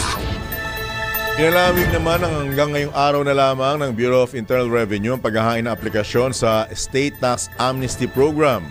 Ayon kay Revenue Commissioner Romeo Lumagi Jr., kabilang sa sakop ng alok ng amnestiya ang mga property ng mga yumao bago o noong Mayo 31, 2022 na hindi pa nababayarang buwis. Inanunsyo rin nito ang iba pang mga payment facility para sa mga nais pang humabol at mag-avail ng programa. Kabilang na rito ang pagbabayad sa pamamagitan ng over-the-counter sa kanilang mga authorized agent banks at pagbabayad sa pamamagitan ng BIR-approved electronic payment gateways at iba pang options tulad ng pagtungo sa mga revenue district offices o revenue collection officers. Pasada Balita. Samantala, aminado si Commission on Elections Chairman George Garcia na napipilitang magsinungaling ang ilang kandidato pagdating sa gastos sa bawat botante na inilalagay sa Statement of Contributions and Expenditures o SOSE dahil sa katatapos lamang na eleksyon. Ayon sa poll body chief, malayo sa katotohanan ng 3 pesos hanggang 5 piso na gastos sa mga kandidato sa bawat botante tuwing kampanya. Dahil nakasad sa batas, nasa 3 piso lamang ang pinapayagang gastusin ng kandidato sa kada botante, habang 5 piso ang pinahihintulutan kapag independent candidate o walang kinabibilangang partido. Dahil dito nanawagan si Garcia sa Kongreso na itaas na ang halaga ng maaaring gastusin ng mga kandidato sa mga botante dahil napipilitan na lamang magsinungaling ang ilang mga tumakbo noong nakaraang eleksyon. Pasada Balita. Ngayon lang ba nangyari yan? Kahapon lang tayo pinanganak para sabihin yung ganyan. Simula yata... Magkano na ba dapat? Alam mo magkano? Dapat. Linawin mo, ano yung magkano? Hindi, yung gastos ng mga kandidato actually, sa habang botante. tumataas ang bilihin, kasamang tumataas materyales, di ba? Yes. So, tapos yung tumataas yung mga produktong petrolyo. Tapos hindi na rin naman mano-mano ang ginagawang disenyo ng mga paraphernalia. Di ba? Hindi na nga yung iba, hindi na gumagamit ng papel eh. Tarpaulin na yung iba eh. Bibihira na yung computerized na nilalatag sa, di ba? Yung printing, di ba? So parang hindi na angkop yung 3 piso ba o 5 piso 3 pesos sa mga... Hindi na angkop yan. Masyado na. Yung pentel pa lang magkano baka na? Baka 20 na, pwede na. 20? 20 Etneb? Siguro dapat maging masinop at saka yung nagiging recyclable para hindi sayang yung materyales. Diba? Anyway, tinatayang mas maraming botante pa ang boboto sa barangay at sangguniang kabataan elections. Inaasahan ng Commission on Elections na papalo sa 70 million na mga rehistradong botante ang boboto kung pipirmahan ni Pangulo Ferdinand Marcos Jr. ang panukalang suspensyon sa nakatakdang halalan sa Disyembre 1 ngayong taon. Ayon sa COMELEC, mas mapapahaba ng nasabing suspensyon ng panahon para magparehistro pa ang mga nais bumoto. Dahil mas maraming botante, hiling din ng COMELEC na dagdagan ng Kongreso ang ilalaang budget sa 2026 elections para matugunan ang posibleng pagtaas din ng gastos ng nasabing tanggapan. Pasada Balita. Herman Wener Contihino, oras muna sa Udyat. 26 na minuto na po makalipas ang ikapito ng AM. Yung pisong tulong ang ibinigay ng PCSO para sa mga ahensya na nangangalaga ng mga kabataan. Kung hindi pa, alamin niyo po ang detalye mula sa report nito mula kay Binibining Main Barreto. Pumalo sa 1.1 million pesos ang tulong pinansyal na natanggap ng mga partner agency ng Philippine Charity Sweepstakes Office o PCSO. Ang tahanan ng Pagmamahal Children's Home Incorporated ay tumanggap ng 800,000 pesos. Ito na ang kanilang ikatlong tseke dahil sa maayos na liquidation at pag-iimplementa ng programa. Samantala, ang Refuge Foundation Incorporated naman ay nakatanggap ng 300,000 pesos na pinakabagong partner ng PCSO sa pamamagitan ng Institutional Partnership Program o IPP. Patuloy na pinalalakas ng PCSO ang IPP para makatulong sa mas marami pang DSWD accredited institutions na mabigyan ng pinansyal na tulong para sa kanilang kawanggawa. At yan ang report na hindi umuurong sa pagtulong. Main Barreto, nagbabalita ng tama, naglilingkod ng tama. Pasada Balita. At alam nyo rin ba na ang katumbas ng bawat taya sa Philippine Charity Sweepstakes Office o PCSO ay kawanggawa? Sa bawat ticket mo, siguradong may matutulungan kang kababayang Pilipino sa kanilang pangangailangang medikal. Dahil sa PCSO, basta't kawanggawa at pagtulong, hindi kanila uurungan. Kaya't palagi pong tatandaan, ang bawat taya may kawanggawa. Papalakas ng papalakas, palinaw ng palinaw, mga balita at impormasyong naiintindihan dahil malinaw mong nalaman. Tutok lang sa DWIZ mula umaga hanggang gabi. Updated on air and online. DWIZ, nagbabalita ng tama, naglilingkod ng tama. Tambalang John Ibanez at Drew Nasino. Pasada Balita.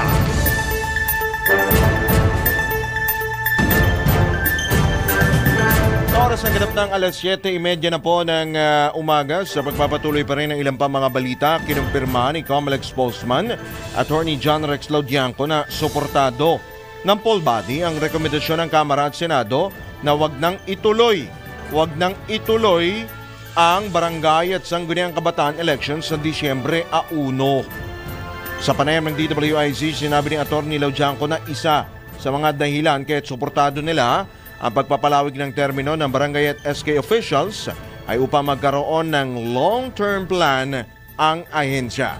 Karamihan po sa buong bansa ngayon yung final testing and sealing. So makikita nyo po, nandun sa mga paaralan ang mga automated counting machine. Bubuksan ng ating mga teachers sa harapan ng mga watchers. Boboto po sila gamit ang 10 test ballots.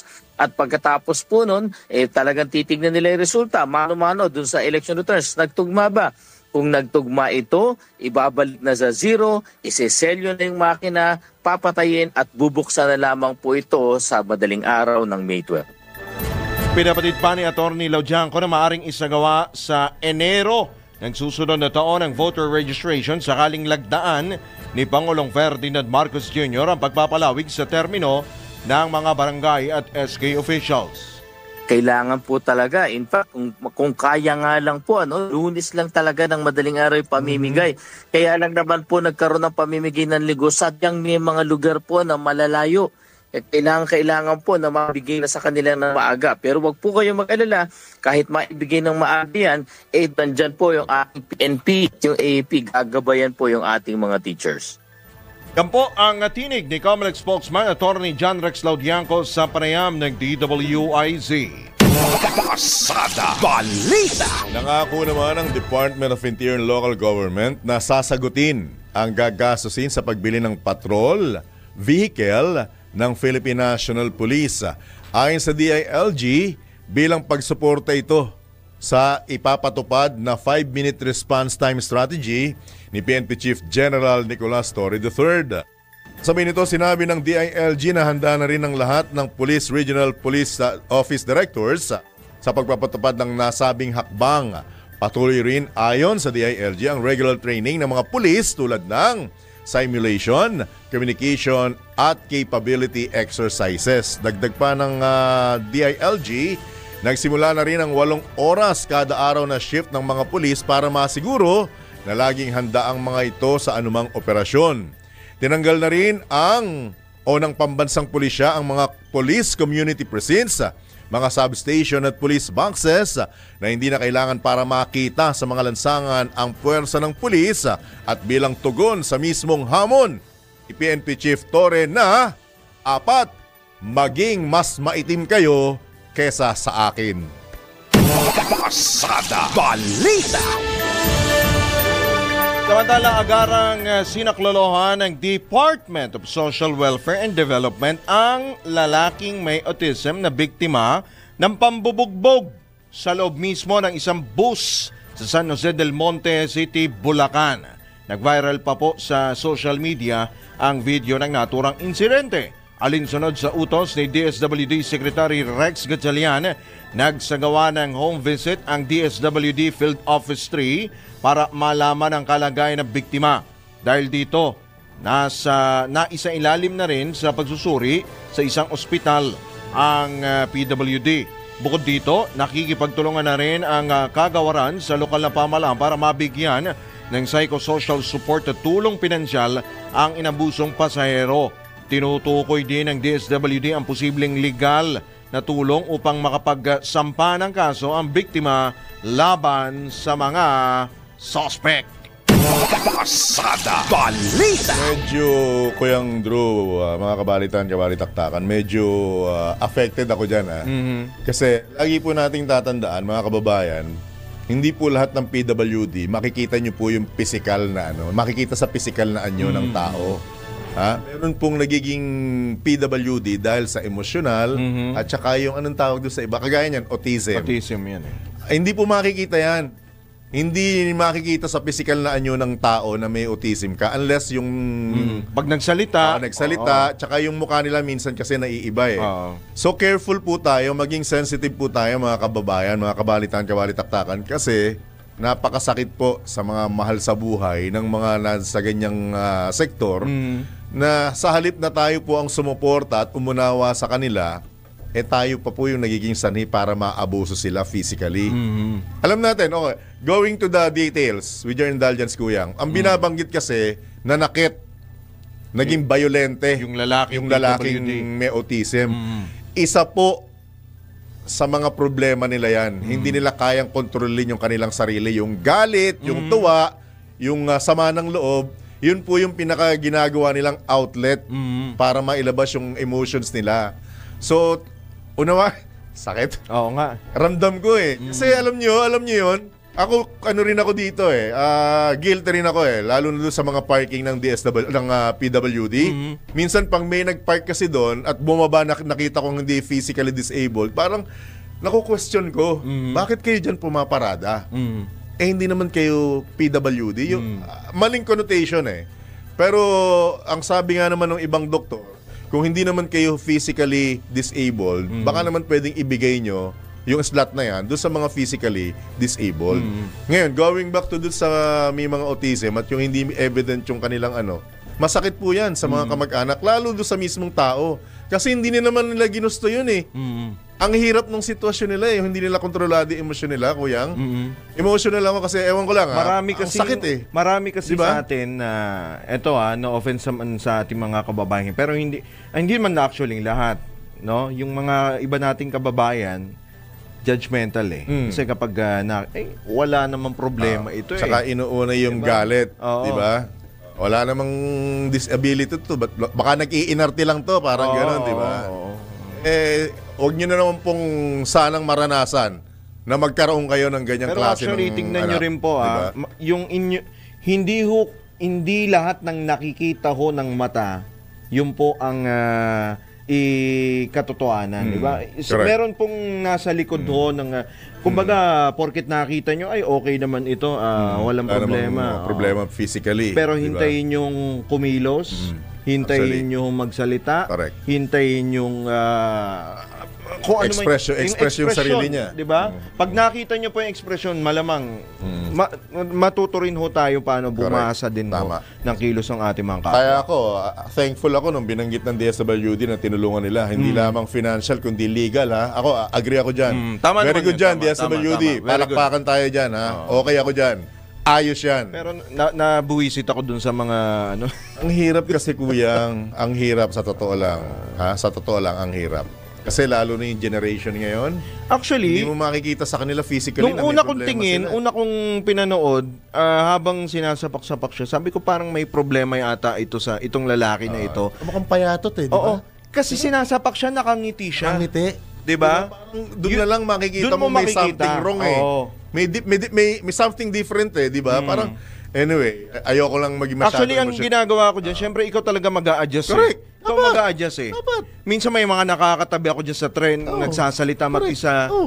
Ang gagawin ko na lang, ikaw na lang ang umiwas. Ikaw ang umiiwas. Diba? Kaya nga tayo normal Diba? Kaya nga may normal Pero syempre, hanggat maaari, kinakausap natin sa maayos, sa mahinahong paraan. Kung hindi kaya, tayo na mag-adjust. Ganun lang yun. Para iwas gulo. Diba? Anyway, ibahin natin ang usapan. Alright. Tumanggap tayo ng pag-uulat mula sa labas ng himpilan. Ito, masaya ako. Layo niya. Kung bakit? Layo niya. Kasi live and direct itong story na ito. At mula sa pinaka-senior of the senior reporters. At birthday girl. Birthday girl. Pero mo, sinakripisyo yung kaarawan niya para lang mag-sitner sa napakalayong lugar ng Oranbo Elementary School. Tagawin natin ang seat na report po sa pagbubukas ng klase sa Orambo Elementary School, Pasig, mula sa pinaka-senior, Patrol 33, Judith Estrada Larino. Daan-daang estudyante ng Oranbo Elementary School dito sa Pasig City ang pumasok na ngayong araw na ito sa pagsisimula ng school year 2025-2026. Tila excited at pormang-porma ang mga estudyante ng Oranbo Elementary School sa kanilang pagbabalik eskwela matapos ang halos 2 buwang bakasyon, bagamat may iilang mag-aaral ang nahuli sa pagsisimula ng flag raising ceremony.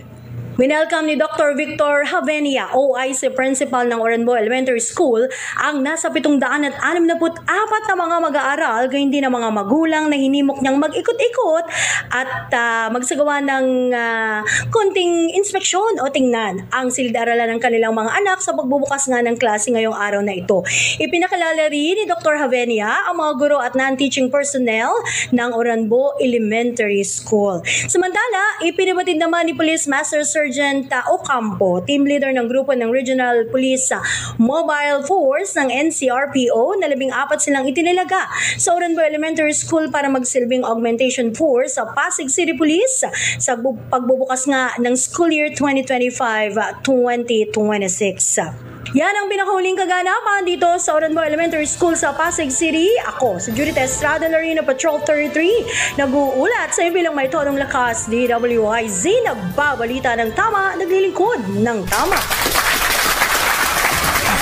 May bagong balita na on-air, agad-agad, DWIZ, Patrol Report.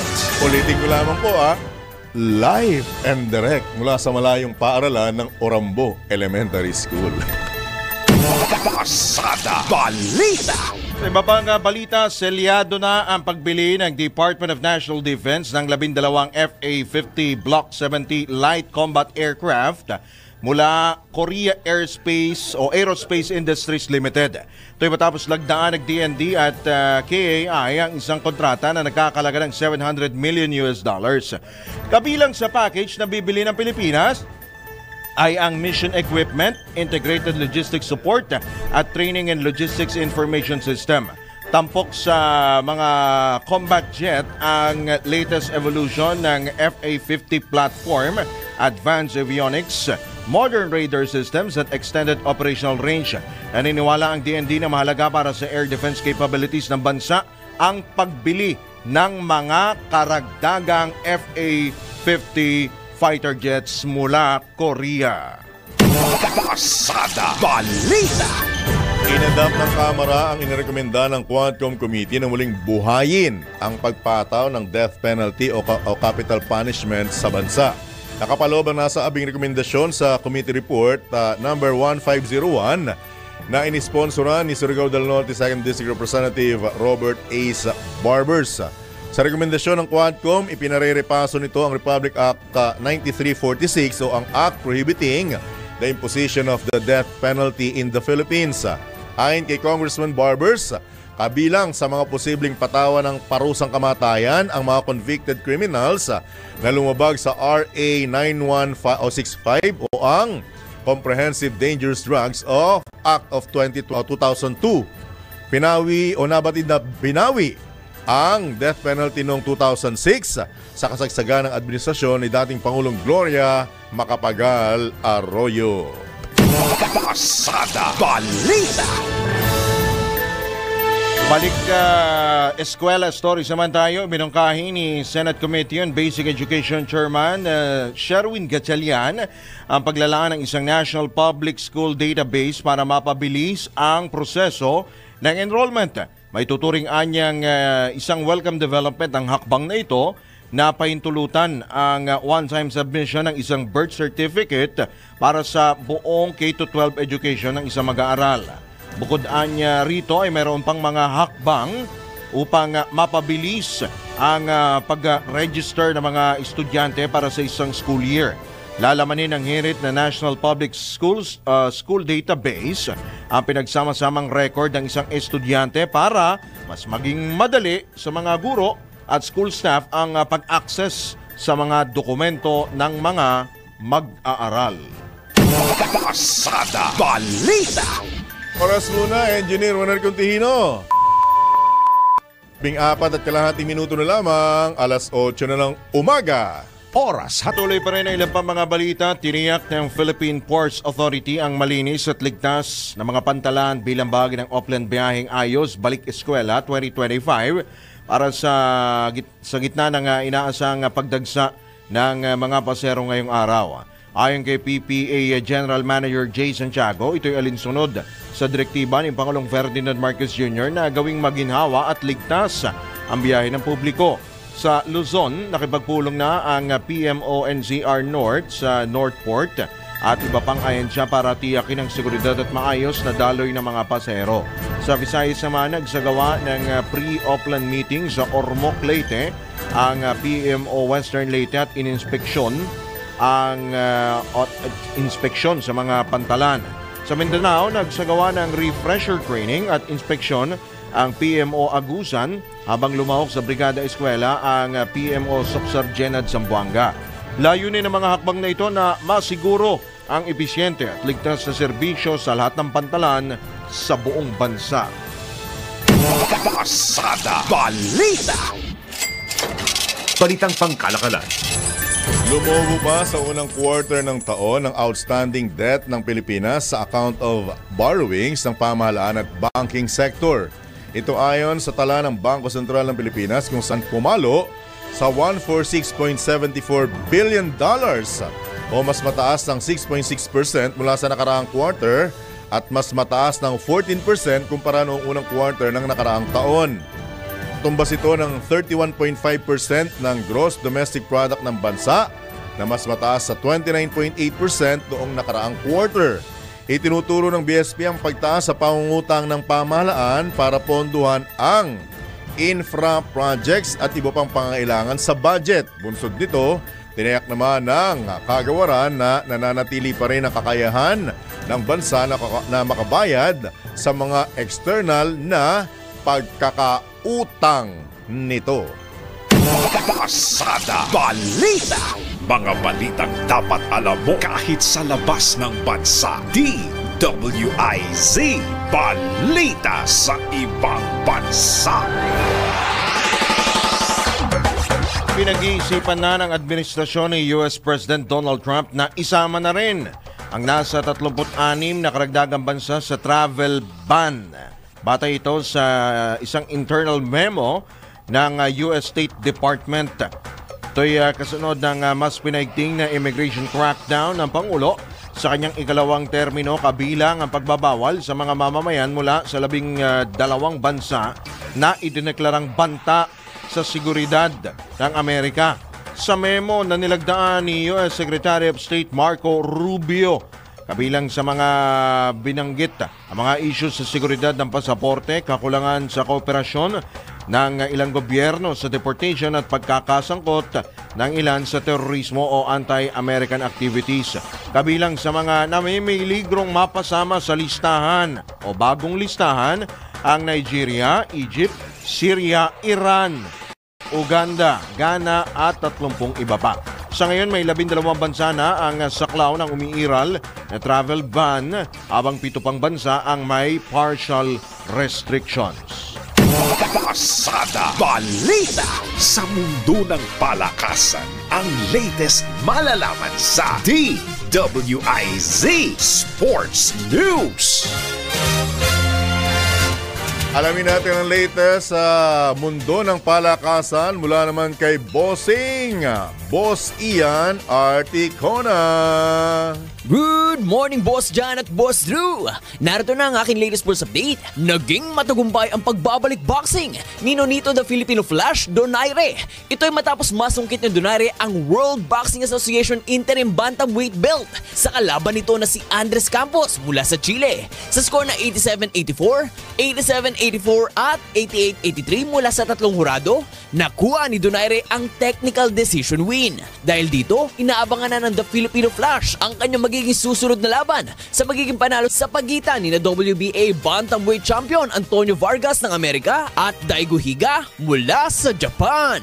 At yan ang aking sports news. Ian Articona nagbabalita ng tama, naglilingkod ng tama. Pasada Balita. Balitang pangkalusugan. Balik eskwela na naman po at ngayong araw po na ito marami po ang mga abala, mga magulang, lolo, lola, tiyuhin at tiyahin na naghahatid po ng kanila pong mga estudyante. At kasabay nito ang pamilyar na pakiramdam, syempre, tuwing Monday sickness o yung kaba, antok at kawalan ng gana tuwing Manic Monday Sickness. Para mas maging magaan ang simula ng linggo, narito po ang ilang simpleng health tips. Ayusin po ang tulog, numero 1 po yan. Matulog at gumising sa pare-parehong oras kahit weekend. Makakatulong ito para hindi ka hirap bumangon tuwing Lunes. Ihanda ang gamit sa gabi, bawasan ang stress sa umaga sa pamamagitan ng pag-ayos ng uniform, bag at schedule bago matulog. Kumain ng tamang almusal, simula ng araw sa masustansyang pagkain, iwas po sa mga matatamis. Piliin ang whole grains, prutas at protina para sa energy. Ang Monday sickness ay hindi po kailangan maging panghabambuhay na cycle sa tulong ng tamang lifestyle at mental preparation. Maaari itong maagapan. Sinubukan kong kumonsulta sa doktor niyan, kuya, kung may gamot ba sa Monday tsaka Friday sickness. Wala ko na pala eh. Wala? Absent yung doktor ko. Alam ko na kung kailan ka nagpakonsulta. Ano? Friday ka rin nagpakonsulta, no? O Monday. Kaya Monday, wala yung doktor. Kaya nasa isip ko eh. Ikukonsulta ko, may sakit din para yung doktor ko. Pasada Balita. Ito na ang latest, bagong-bago, fresh na fresh. DWIZ Showbiz News. Right, alamin natin ang latest sa mundo ng showbiz mula kay Bini Bigoteng Antoine. Good morning, Papa John at Papa Drew. Oh, it's Monday today. Hindi ako manglalait ngayon, ha? At saka naisip ko rin na medyo hindi rin maganda yung manglait ka ng yung mga matatanda na. O kaya, wag mo na. Ituloy mo yan. Anyway, para sa aking balitang showbiz, itinalaga ang aktres na si Maxine Magalona bilang bagong mental health ambassadress ng Bureau of Fire Protection kasabay ng pagdiriwang ng unang anibersaryo ng Kalingang Bumbero Hotline. Ayon kay Maxine, tinanggap niya ang imbitasyon ng BFP ng buong puso upang makatulong na i-promote ang mental health hotline na 0962-4584-237 para sa mga nakakaranas ng depresyon at suicidal thoughts. Nagpasalamat ang mga aktres sa pagkakataong maging bahagi na advokasiyang malapit sa kanyang puso. Magugunitang minsan na rin siyang umarap sa depresyon noong 2019 kung saan ibinahagi niya nakaranas siya ng matinding disconnection at emotional suppression habang nasa yoga teacher training sa Thailand. Anya, mahalaga ang malayang pagpapahayag ng emosyon at higit din kailangan sa ngayon na mapagtuunan ng pansin ang usaping mental health. At iyan ang muna aking balitang showbiz para sa impilang metodong lakas, DWIZ. Ako si Anton, nagbabalita ng tama, naglilingkod ng tama. Pasada Balita. Ito pa ang good news naman Formal nang inilunsad ang Intramuros app na layo na maging ultimate companion ng mga turistang nais tuklasin ang makasaysayang Walled City. Diyan po yun sa Maynila. Available ito sa lahat ng devices at nagbibigay ng impormasyon tungkol sa mga pasyalan, kainan, commute guides, tour schedules at mga accredited tour guides mula sa Department of Tourism. Makikita rin sa naturang app ang listahan ng mga pwedeng bisitahin gaya ng Manila Cathedral, Baluarte San Diego, Distilleria Limtuaco, Plaza Mexico at Likhaan Resort Center kasama ang kanilang address at entrance fee. May mga suggested DIY tour spots din, event updates at iba pang kapaki-pakinabang na resources na abot kamay ng mga turista. Maaari nang i-download ng publiko ang naturang app sa kanilang official website. Pasada Balita. Bago lamang po tayo tuloy ang magpaalam, nais ko lamang pong ako lang personal na humihingi ng paumanhin, Kuyang, sa mga naabala po kahapon sa area ng Tondo. Balita ko maraming mga daan, kalsada at iskinita ang sinara kahapon. Nagkataon linggo pa kahapon. Alam mo kung bakit? Dahil sa pagdiriwang po ng kaarawan ng ating news director na si Binibining Judith Estrada Larino. Nagdiwang po siya ng kanyang 18th third 18th birthday. Kaya po yung inihanda sa kanyang cake, kinailangan malaki yung area yung at nagkatay ng maraming baboy. Marami raw pong itinumba. Marami. Ngayon pa lamang po nakakatayo ulit. Doon po sa slaughterhouse sa may Delpan. Ulitin po namin, maraming salamat po at pasensya sa mga naabala sa pagdiriwang po ng kaarawan ng nag-iisa naming news director, Judith Estrada. Pasensya na po. Larino. At sumayin niyo po ang Monday edition pa lamang ng inyong nag-iisang pasada balita. Dito lamang yan sa DWIZ, nagbabalita ng tama. Naglilingkod ng tama. Kami po inyong naging kabalitaktakan, Johnny Bañez. At Drew Nasino. Ang tabayanan po ang susunod na palatuntunang Karambola. Oras! 8:00 na ng umaga. Happy weekend! Ang mga balita, dudublihin ang pasada. Ang mga kontrobersyal,